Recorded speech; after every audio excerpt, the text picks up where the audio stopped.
about them, but I can't get away from them. They're everywhere, in my face. Look, Kyle, we just kind of don't care about some dumb prince and his stupid... Apparently, Meghan Markle is now on the cover of Harper's Bazaar. Okay, she's on the cover of Harper's Bazaar. And look, South Park is known for satire and for mocking people. No one is safe. This isn't the first time they've done an episode on the royal family, but this particular episode was quite scathing and the grains of truth that it held. And I'm not sure how the Sussexes are taking it. Obviously, it is a cartoon. And she's going, what are you writing about? I said, she's given this interview to Harper's Bazaar magazine.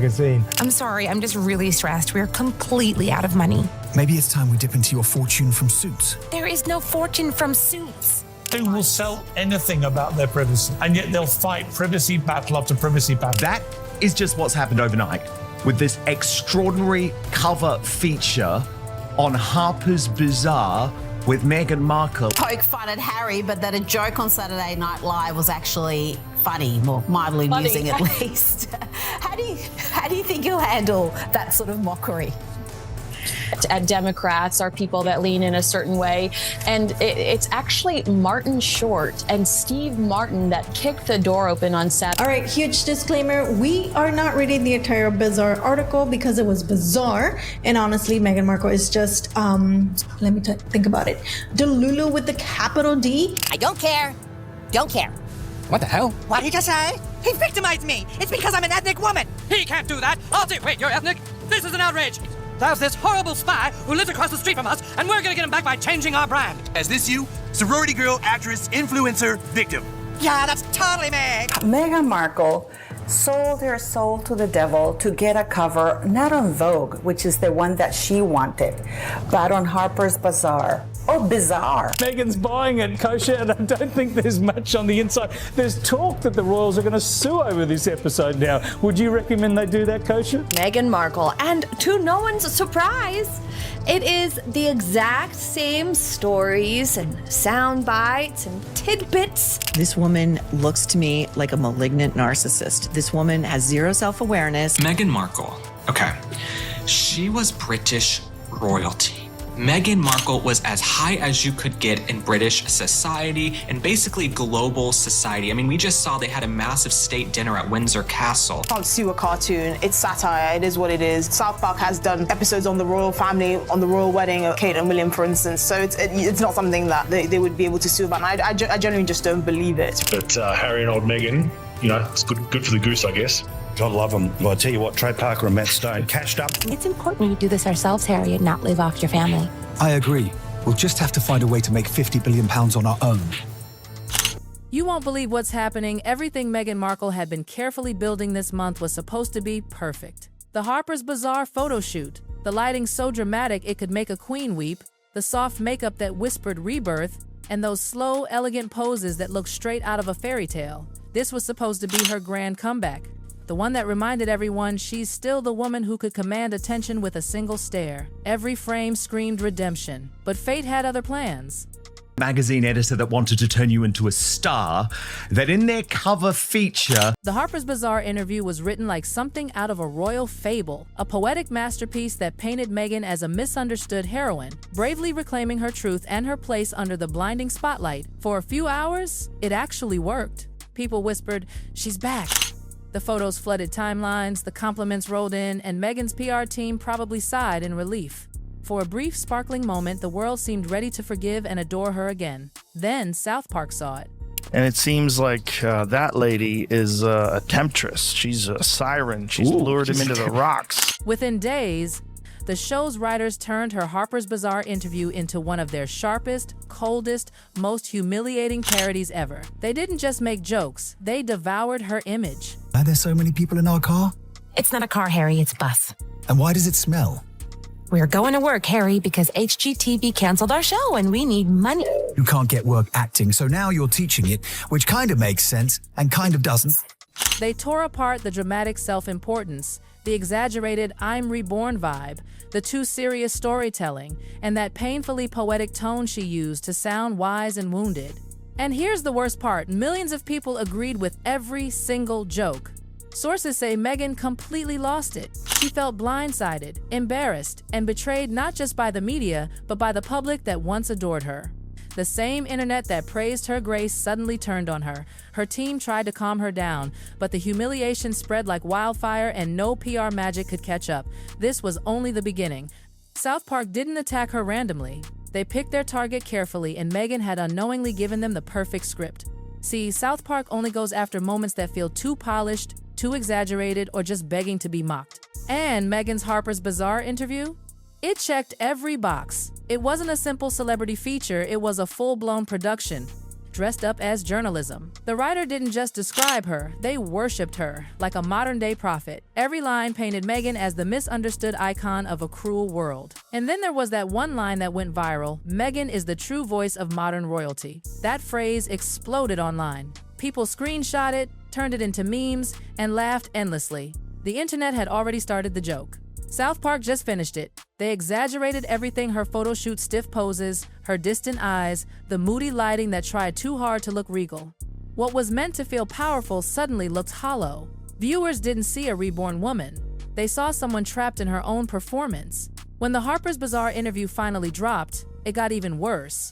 The poetic monologues, the dramatic metaphors, the constant self-mythology, it was all too much.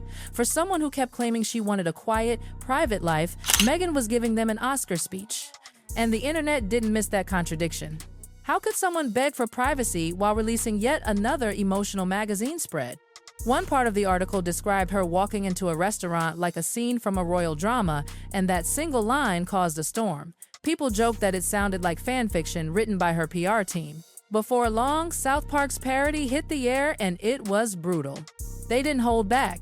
The cartoon Meghan delivered overly dramatic lines that sounded like failed inspirational quotes, while slow music played in the background. She talked about privacy as a spotlight literally followed her everywhere she went.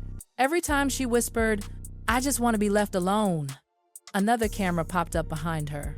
The audience roared with laughter because they instantly recognized the truth. Meghan's real interviews always came right after she said she wanted less attention. Then came the photo shoot parody. South Park recreated her Harper's Bazaar look down to the very pose, the wind, the sad expression, and the hollow royal vibe. It was cruelly accurate.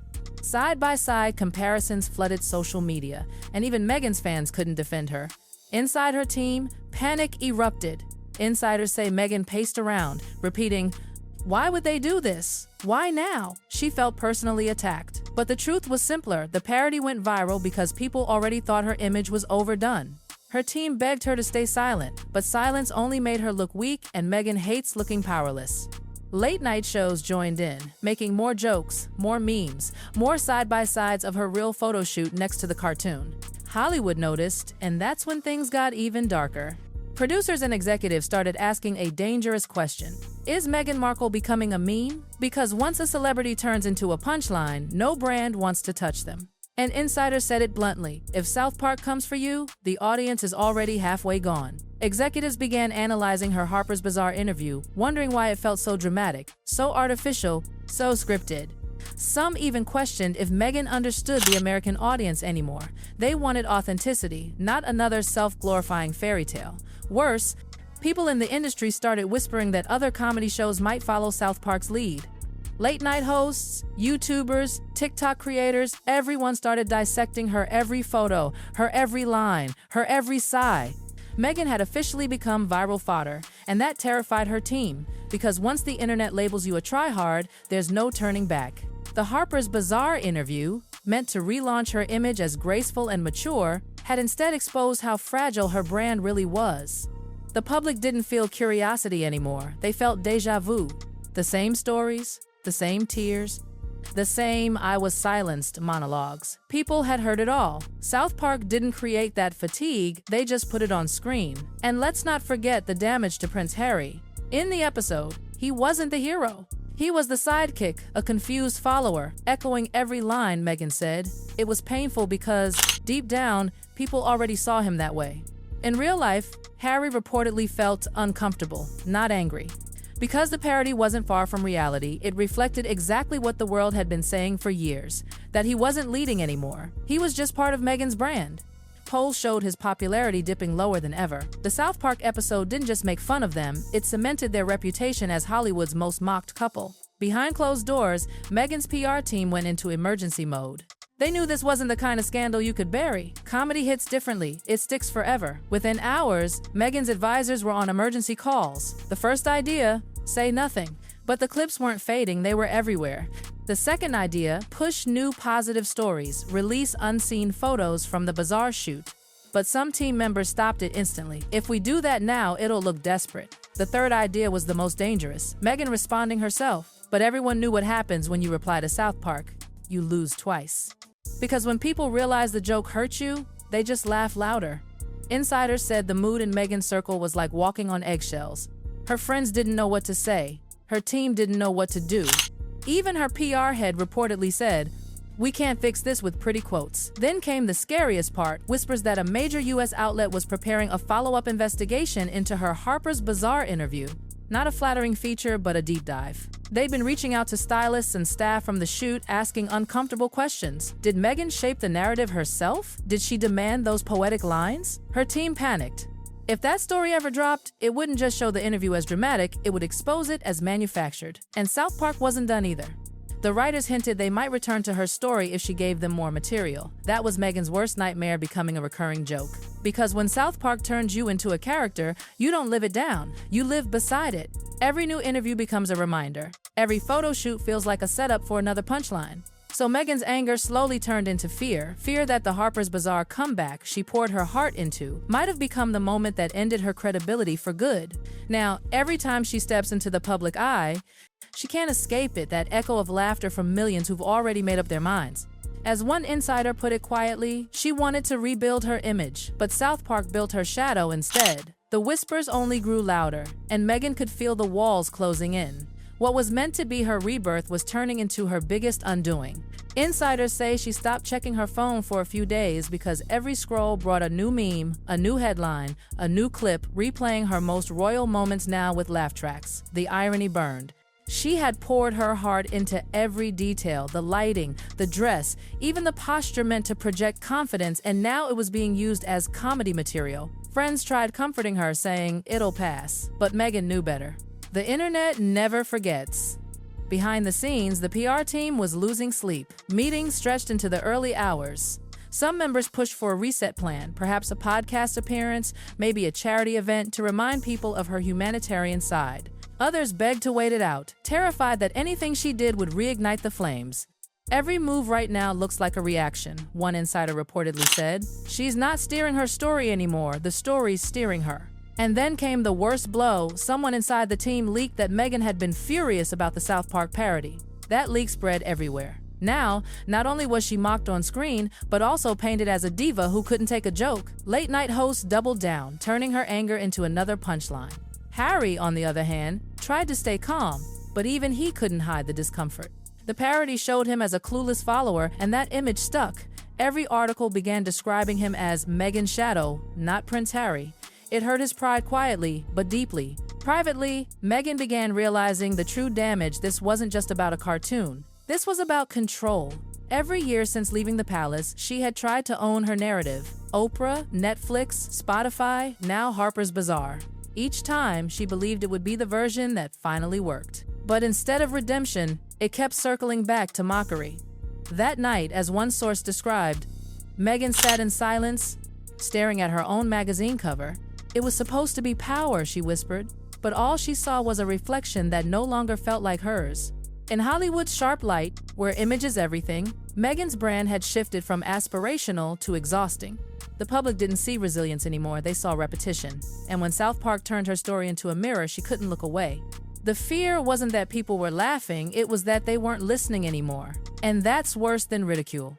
Because once the world stops taking you seriously, every word you say sounds like another performance. And as insiders put it bluntly, Meghan's not just fighting South Park, she's fighting her own echo.